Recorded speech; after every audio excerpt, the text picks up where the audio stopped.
Gerontological Society of America Momentum Discussions. Welcome to the Momentum Discussion podcast series, where researchers, educators, and practitioners stimulate dialogue on trends with great momentum to advance gerontology. The Gerontological Society of America, Meaningful Lives as We Age. Welcome to Science and Storytelling, a GSA 75th Anniversary podcast on aging. I'm Hanamori Skoblow, doctoral student at the University of Missouri in Columbia. Today, we're talking about romantic and intimate relationships in older adulthood with Dr. Christine Proulx, Associate Professor of Human Development and Family Science at the University of Missouri and a Fellow of the Gerontological Society of America. Guided by the belief that social relationships are the bedrock of our health and well-being at all ages, Dr. Proux's research focuses on the connections between adults' relationships and their health, with an emphasis on marriage and caregiving. Welcome to the show, Dr. Proulx. Thank you for having me. So let's begin with the most basic foundation. Why do you think it's important to study older adults' romantic relationships? That's a good question. So from a very early age, research-wise and career-wise, I've recognized that while even us scientists, we can talk about our work, we talk a lot about the constructs we use in our work, but the longer you speak with people, the more likely they are to somehow bring in a close relationship. One of their own, typically a parent, a sibling, a partner, a spouse. And from those earliest conversations with research scientists, I picked up on that thread, that our relationships are so critical to our well-being. And I was raised to think about well-being as fairly holistic. So not just medical health indicators, but mental health, thriving rather than just managing, thinking about health in that way.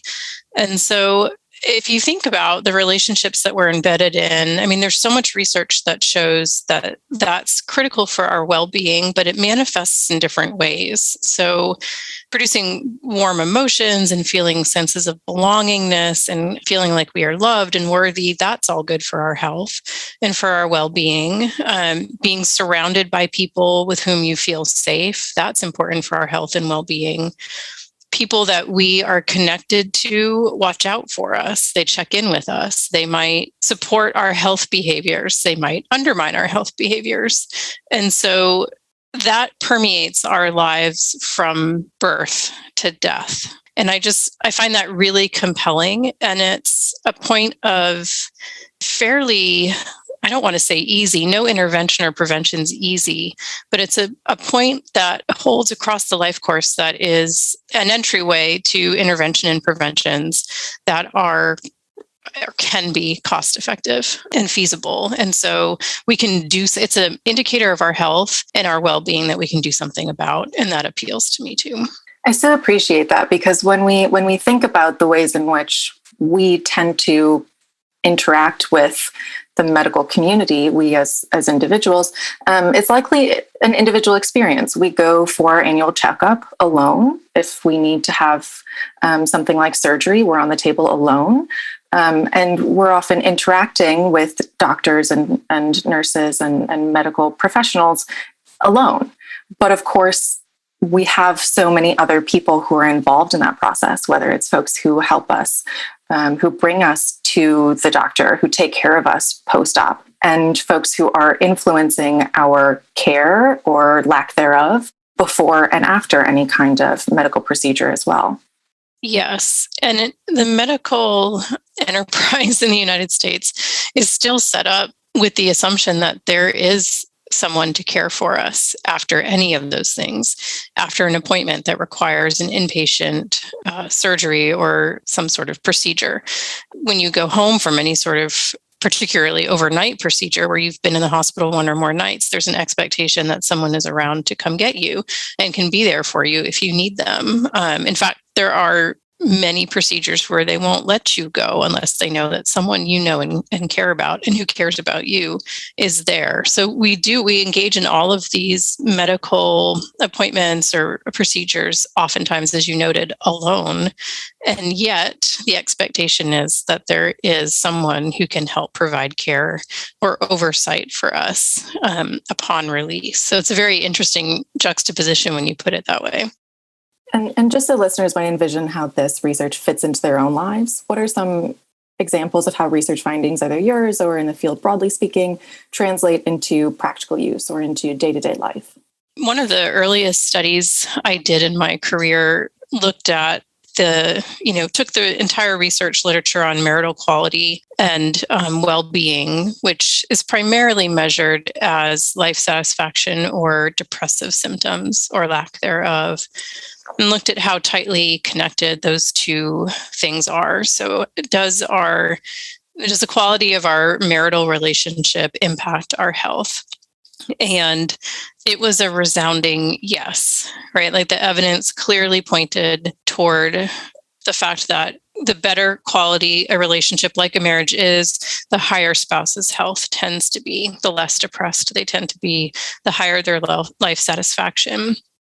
So that's really clear. And what's really interesting, when I conducted that study, I examined the direction of effects. So if we look at marital quality impacting health and well-being, is that relationship going in that direction from a research study perspective? Is that direction stronger than if we look at the quality of spouses' health and mental well-being impacting the quality of their relationship? And it's the former that was stronger. So the direction of effects supports that it's the quality of our relationships that has a long-term impact on our mental health and our physical health.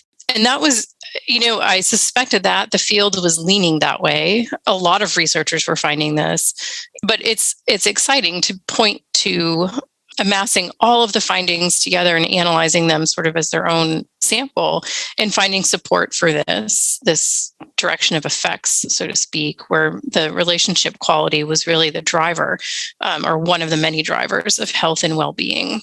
And so we live that every day, right? If you think about someone that you love and care for and who you have an enduring relationship with and a regular amount of interaction with them, you text them, you talk with them, you might live with them, you think about them, you care about them. And if you're in a high quality relationship, that's really protective for your health and well-being. If it's a low quality relationship, it can really wear on you, probably through stress responses, which is a whole other field of research. So that is something I think we live every day, but we don't necessarily, on average, unless you study it every day, like those of us who do, you don't think about how good that is for you, but it is.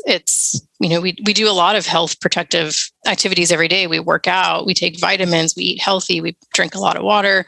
And, we can think about adding, we have positive interactions with people that we love to that list of things we do that protects our health. So that's one example. I could probably spend the entire time talking about examples of these things and how they relay into our daily lives. Well, I think that's fascinating because we do have a tendency to compartmentalize our health activities. You mentioned exercise and diet. We tend to separate those from other things like social engagements, but they're related, right? Social connection is a health-related activity. And I think that many people really understood the impact and the importance of social connections during the pandemic when we were separated from them. Right. Yeah. So I'm curious, given what you know about the field of romantic relationships, and particularly in older adulthood, what do you think the impact of COVID has been in this study of romantic relationships and health?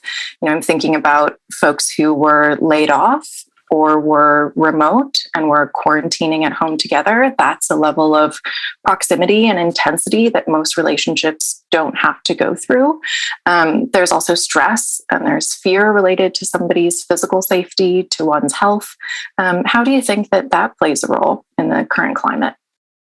I think there are multiple ways that's impacted us. And I, along with others, have ongoing data collection trying to understand how COVID did impact interpersonal relationships and family relationships, romantic relationships, all part of that. There's a lot of theoretical work that suggests that stress can undermine a relationship. And obviously, we know it's not great for our health all the time, particularly chronic stress. But that acute stress, so stress that is less long lasting. And I think I will say this, in the midst of COVID, which I still feel very much like we are in, it's hard to think about the pandemic as an acute stressor because it has been the word we hear all the time, right? It's unprecedented in these unprecedented times. But it is. Very few of us who are alive today have had experience with a global pandemic. And so it feels endless because it's so disruptive and it's so different. And we're not nothing really can prepare you in life for dealing with this level of a stressor. But I think we'll find, hopefully, that in the big picture, it turns out to be an acute stressor. It was extremely stressful for lots of people all at the same time, but it didn't last for 20 years. And then I'm not trying to discount individuals who are suffering from long COVID or anything like that. But my point being that sometimes stressors like this can reinforce, build up, strengthen a relationship. Partners find that they have resources they didn't ever have to draw on, but now that they do, it's beneficial to the relationship. There's a sense of, particularly couples, I think, who can rally around and approach the stressor as a team. The relationship is likely to benefit from that because that sense of we being bigger and greater than either individual I is really powerful. And so I think some relationships stand to find themselves strengthened after something like COVID. That's obviously easier to do for couples who are well-resourced, who are secure financially, who are not dealing with a pileup of additional stressors. But the fact is that many couples are dealing not just with the global pandemic, but the stressors that you mentioned earlier. So job loss, insufficient financial security, illness, worry about children, worry about older parents, worry about each other. And that type of strain can really wear on a relationship. I would say even a relationship that has a good foundation, that strain, particularly if you are cut off from other social ties. So I've always been of the belief that one reason romantic relationships are good for us is that they are just one of many relationships we're engaged in. And so if you think about the broader context of any individual, they might have their romantic partner, but then they'll have close friends, siblings, family, extended family, their own children, the children of their partner. And it's really that multi-layered configuration that's so beneficial to us, assuming again that these relationships are of good quality. COVID, the pandemic, cut us off from some of that, particularly the face-to-face interaction that I think many of us, we might live with a partner, a romantic partner, and we might have drastically increase the amount of time we see and interact with them. But at the same time, we might be drastically decreasing the amount of time that we're seeing and interacting with our friends, colleagues, coworkers, neighbors. And so we're asking a lot, I think, of romantic relationships, particularly ones in which the two partners live together. And I think ultimately that is a strain when you have to ask so much of one person. My personal belief, and research would back this up, is that no one person can be everything to you, right? That's why we have networks, social networks of people that we turn to. And the pandemic has really challenged us. Although it's not germane to my research, I also think the fact that the pandemic put us out of face-to-face contact with a lot of people hurts us because it decreases the amount of literally physical contact we have with people. We think about the power of just a hug. Even if we were fortunate enough to not live alone during the pandemic, you're hugging the same one person or four people, or in my household, it's just me and my two kids and my partner, my husband. And so, yes, there was plenty of hugging going on, but I missed hugging my friends. I missed hugging family, outside of the three people that I had daily contact with. And so I think there are so many ways that it's potentially relationship strengthening, but also putting strain on relationships that, we just don't fully understand yet how that's how that's really going to come to bear once and if this is over. Whatever the post-pandemic looks like, we don't know. But there's a ton of great research going on trying to find that out. Right. It's such an area that's growing and working as we speak. I mean, like you said, we're still in the middle of the pandemic. We're recording this in July 2021. And so this is an ongoing event, and research is slow. And so research takes time, and it'll be some time, if not some years, before we really are able to reflect not only personally, but also empirically from a research-based perspective on what this time has meant for us, broadly speaking, as well as for our relationships. Right. So that's the current state of the literature and an emerging focus for research. What do you see as the future direction for this field? Ooh, that's an interesting question. There are, as you know, and some listeners are about to find out, I'm a big quantitative scientist. I really like numbers. So and in order to know what to do with all these data that we collect on relationships and families, we have to analyze them with the best methods that we have available. And there are so many cool new ones, exciting new ones coming out that I think will better allow us to understand close relationships embedded in a broader context. And I think really the last 2 years have been a wake-up call to many social scientists that we've been ignoring a lot of contextual factors that impact the lives of individuals in the United States and elsewhere. And it's time for us to start paying attention. And so I think with improved methods and a renewed sense of, wow, we really need to better understand people in their daily lives, in the context of their daily lives. Yes, during a pandemic, but also outside of that we're going to start seeing more what we often call contextualized research. I mean, that sounds sort of fuzzy and vague, and I think it's meant to be encompassing a lot of areas, but better understanding the chronic stressors that individuals with minority status in our country experience. We've largely ignored this. Events during the pandemic and the pandemic itself have amplified our attention to that, which is a really good thing. We talk about in the scientific world, the social determinants of health. And certainly close relationships are part of that. Friendship relationships, our network relationships, I'd argue even our, what we often refer to as weak ties, our acquaintance relationships can impact our health, but so does our zip code. So does how far away we have to go to get fresh produce. So does our financial security and the systems that might make financial security easier for some people than others. And so I think we're starting to peel back those layers more intentionally. It's no longer a niche science that just some people are doing. I think a lot of people are coming to grips with the fact like, oh, I really have focused on people that are fairly well off. They have a good amount of resources, but what about those who don't? And trying to better understand the contexts in which relationships are able to benefit us. Because even with a great partner, if you're suffering from chronic illness, you have job insecurity, you are worried about your children's well-being and whether you can find adequate and affordable care for them on a daily basis. All of these stressors that pile up around us, a great relationship is still a great resource, but it can't be the only one. We have to maximize the impact of our relationships. We have to provide a base quality of life, I think, for individuals across the life course. And my hope is that science is going to start unveiling ways that we can do that we're willing to invest in. So we discussed the science, and let's dive into the storytelling. How did you become interested in the field of aging? Was this a lifelong dream? Oh gosh, no.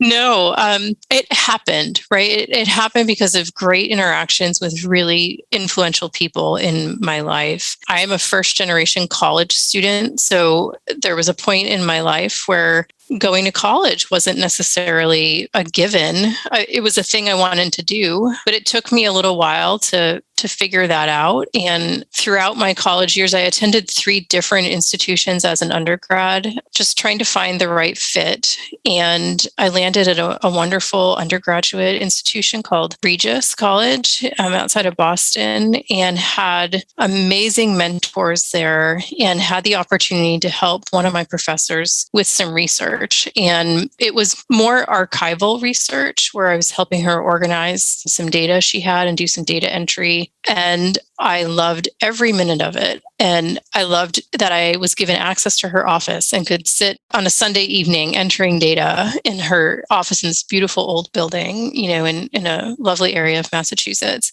And I loved thinking about how all of the things that she was studying related to one another. And to be honest, I don't even remember what the project was about, but I remember the feelings that it evoked in me. And so research, I'd always loved writing and thought that I was actually going to be a creative writer. That's originally what I went to college for. But I also loved math and found that part of my brain just loved having numbers in front of it.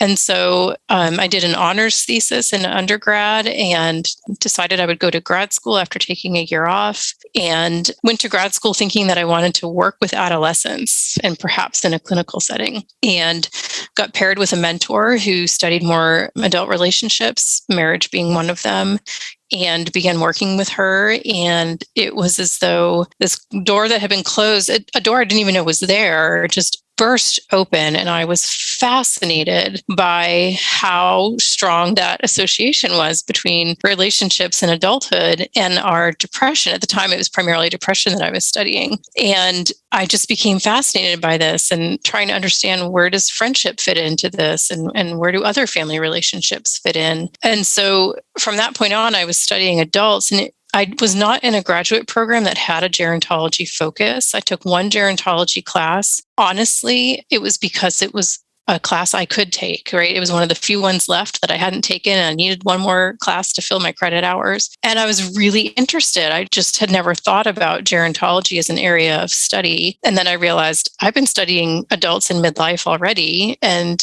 what happens as they continue to age, and the relationships that they're in continue to age. And so when I started working at the University of Missouri, there was a wonderful gerontologist here, Dr. Teresa Cooney, who was sort of my informal mentor, and really was my sort of gateway person into aging. And I joined the Gerontological Society of America and started having a more intentional focus on midlife and later life in my research. And partly my interest was that it was relatively under-researched at the time, although I would still argue that's still true. But also, I was highly invested in thinking about aging as something to look forward to, not to dread. And we have so many ageist attitudes and so many fears about aging. And I wanted to contribute to science that demonstrated that there's lots of ways to live a high quality life as you age. And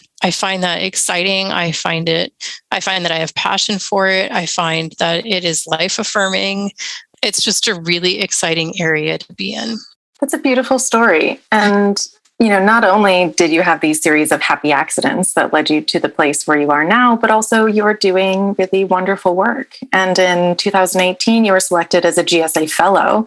And for folks who aren't familiar with this phrase, it's a prestigious status that recognizes outstanding work in gerontology. And in fact, it's the highest class of membership within GSA. So what did that recognition mean to you? And broadly speaking, how has your membership in GSA influenced your career? Yeah, obviously it was a tremendous honor. I was really excited, frankly, it was joining the ranks of some of the top researchers and clinicians in GSA. So it was really exciting. And it was actually particularly exciting that I got, you get a plaque and you get recognized at the Gerontological Society of America's annual meeting. And it happened to be in Boston that year, which is my stomping grounds, right? I grew up north of Boston in southern New Hampshire. And so that made it even better. It was really exciting. And I was very honored and just really humbled by it and by the nomination itself. How has your membership in GSA influenced your career? Yes. Okay. So membership in GSA for me has been, in terms of my career, I've met people I never would have met if I weren't a member of GSA. One of the things I greatly appreciate about GSA is its size. And, most academics, most professors and researchers will belong to multiple societies, academic societies, and they'll be of various sizes. And GSA is large for the field of social science, although part of the reason for that is because there's a biological sciences section. So the multidisciplinarity of the society for me means that I have access to research outside of my comfort zone, which I am a really big believer in. So it means that I will, when I attend the annual meetings, I'll go to sessions that are primarily about biological sciences. I will attend sessions that are about policy. I will attend sessions that are about the up and coming student members in the society.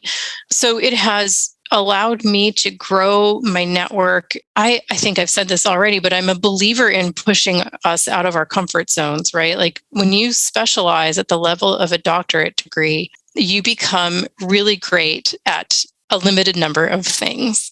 And that is part of our jobs, but I like being pushed. And GSA does that for me. It forces me to think about things in a new way.